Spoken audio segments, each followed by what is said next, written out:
Bon, alors mon nom est Chantal Laplante et je suis compositeur et artiste sonore. Je suis en résidence à Sporobol pour 2 semaines et demie à peu près, avec possibilité d'un retour plus tard pour terminer le projet. Le projet, en fait, est de développer une œuvre avec le dispositif de diffusion sonore extérieure de 16 haut-parleurs. Donc, ce qui est intéressant avec ce dispositif-là, c'est la question de évidemment de la spatialisation qui se présente, mais aussi la question de la déambulation. Et pour moi, cet aspect-là est en fait maintenant au cœur de mon travail. Je me suis déplacée au cours des dernières années d'une pratique de compositeur plutôt traditionnelle, où les pièces composées sont diffusées dans des salles de concert.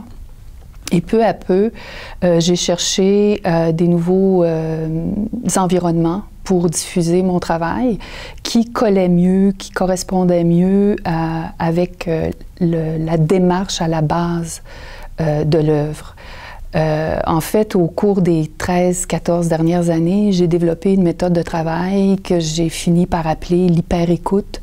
L'hyper-écoute, en fait, c'est une disposition très fine à l'environnement dans lequel le corps est placé. Donc, l'hyper-écoute, c'est finalement d'être disposé à ce qui arrive dans le lieu où je suis. Et c'est de cette manière-là que surgissent, qu'émergent les œuvres musicales. Souvent, il va y avoir comme des sonorités. C'est quelque chose, en fait, aussi de très intuitif. Et une fois qu'il y a une amorce qui est lancée, je travaille avec cette sensation pour développer l'œuvre. Alors, dans le cas du travail que je vais faire ici avec le dispositif de la vitrine sonore, j'ai décidé de travailler avec du texte, ce qui est un peu inhabituel, bien que je travaille avec du texte dans mon collectif MLC, avec ma sœur Marilyn Laplante, qui est auteure. On travaille beaucoup avec du texte et son, mais dans mes œuvres personnelles, en solo, si je peux dire, c'est très rare que je travaille avec du texte, mais en tout cas, quoi qu'il en soit, avec cette œuvre-ci, je veux travailler avec du texte. Et j'ai décidé de travailler avec avec la langue Innu.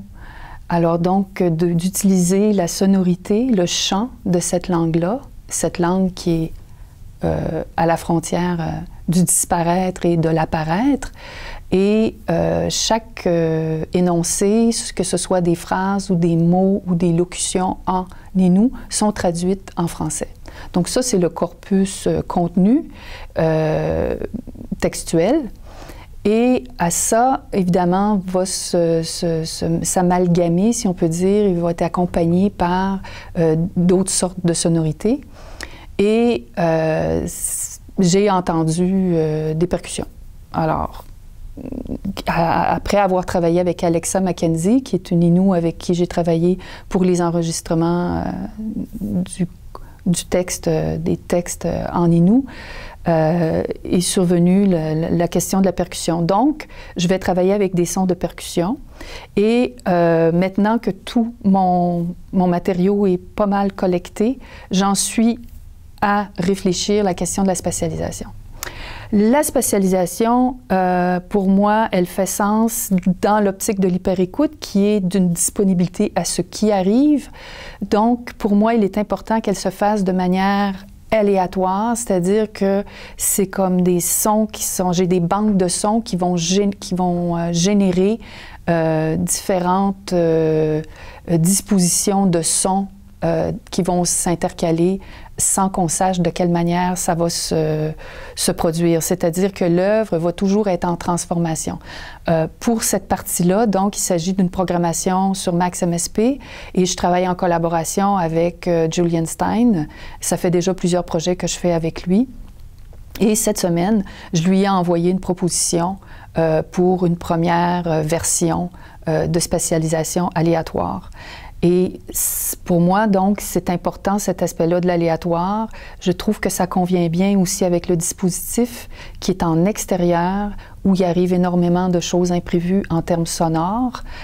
Et donc, l'œuvre, on ne saura pas vraiment qu'est-ce qui va se passer lorsqu'on va arriver dans l'espace de déambulation. On ne saura pas non plus d'une journée à l'autre, ça ne sera jamais pareil. Donc, on est dans le contexte d'une œuvre ouverte, en extérieur, avec la possibilité évidemment de la déambulation et d'une prise de conscience de son lien entre ce qui arrive et l'endroit où je me trouve. Alors voilà, c'est mon projet qui s'intitule « Assis » en Innu, qui veut dire « terre ».